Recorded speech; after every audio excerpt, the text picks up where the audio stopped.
নমস্কাৰ, স্বাগতম জনাইছোঁ মোৰ অন্য এটি ভিডিঅ'লৈ। আৰু আজি বনাব লৈছোঁ কণ বিলাহী আৰু ৰৌ মাছৰ তৰকাৰী। এতিয়া আহকচোন ভিডিঅ'টোৰ মাজলৈ যাওঁ। প্ৰথমে মাছ কেইপিচ ধুনীয়াকৈ চফা কৰি দি দিছোঁ নিমখ আৰু হালধি। আৰু খুব ধুনীয়াকৈ নিমখ আৰু হালধিখিনি যাতে মাছ কেইপিচত লাগি ধৰে ধুনীয়াকৈ মিক্স কৰি লৈছোঁ। আৰু ঢাকি ৰাখিছোঁ প্ৰায় 15 মিনিটমানৰ কাৰণে। আৰু এইফালে কেৰাহী এটা পাতি দিছোঁ। কেৰাহীটো গৰম হওঁতেই দি দিছোঁ মিঠাতেল। আৰু মিঠাতেলখিনি গৰম হওঁতে দি দিছোঁ মাছ কেইপিচ। এনেকৈ এপিচকৈ মাছ কেইপিচ তেলত দি প্ৰায় হাফ ফ্ৰাই হোৱালৈকে ফ্ৰাই কৰিম। আৰু এনেকৈ মাজতে লুটিয়াই দিছোঁ যাতে আনটো ফালে ধুনীয়াকৈ ফ্ৰাই হৈ উঠে।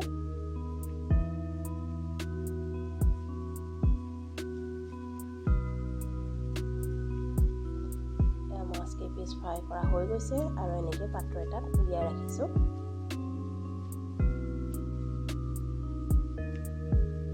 আৰু এই তেলখিনিতে এতিয়া দি দিছোঁ আলু কেইডোখৰমান। মই ইয়াতে এটা আলু কাটি লৈছিলোঁ। সেই আলুখিনি ধুনীয়াকৈ এতিয়া হেতা এখনে এনেকৈ লৰাই দিছোঁ আৰু ব্ৰাউন হোৱালৈকে ফ্ৰাই কৰিম। আলু ফ্ৰাই কৰা হৈ গৈছে আৰু এনেকৈ পাত্ৰ এটাত উলিয়াই ৰাখিছোঁ। আৰু এই তেলখিনিতে এতিয়া দি দিছোঁ 5 ফুৰণ,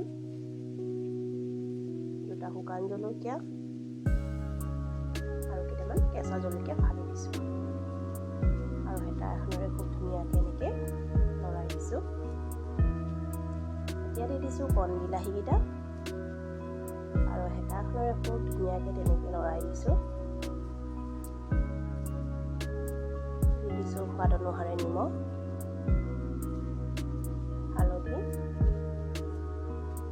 আৰু অলপমান ৰেড চিলি পাউডাৰ। ধুনীয়াকৈ লৰাই দিছোঁ আৰু ঢাকন দি ৰাখিছোঁ মিডিয়াম ফ্লেমত কেইমিনিটমানৰ কাৰণে। এতিয়া ঢাকন আঁতৰাই চেক কৰি চাইছোঁ, ধুনীয়াকৈ বিলাহীখিনি সিজি উঠিছে।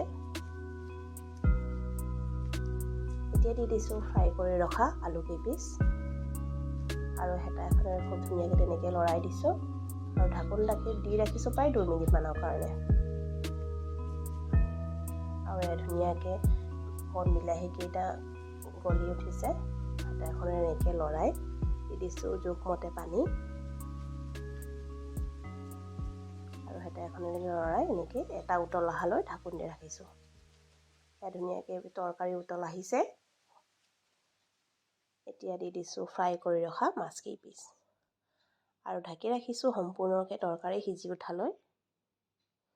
আৰু এতিয়া শেষত দি দিছোঁ কেঁচা ধনিয়া পাত আৰু সামান্যকৈ তেনেকৈ লৰাই দিছোঁ। আৰু 1 মিনিটমানৰ কাৰণে ল' ফ্লেমত ৰাখি দিছোঁ। আৰু এতিয়া ৰেডি হৈ গৈছে আমাৰ কণ বিলাহী আৰু ৰৌ মাছৰ তৰকাৰী। আপোনালোকৰ যদি ভিডিঅ'টো ভাল লাগিছে লাইক, শ্বেয়াৰ আৰু ছাবস্ক্ৰাইব কৰি দিব চেনেলটো। আজিলৈ আহিছোঁ।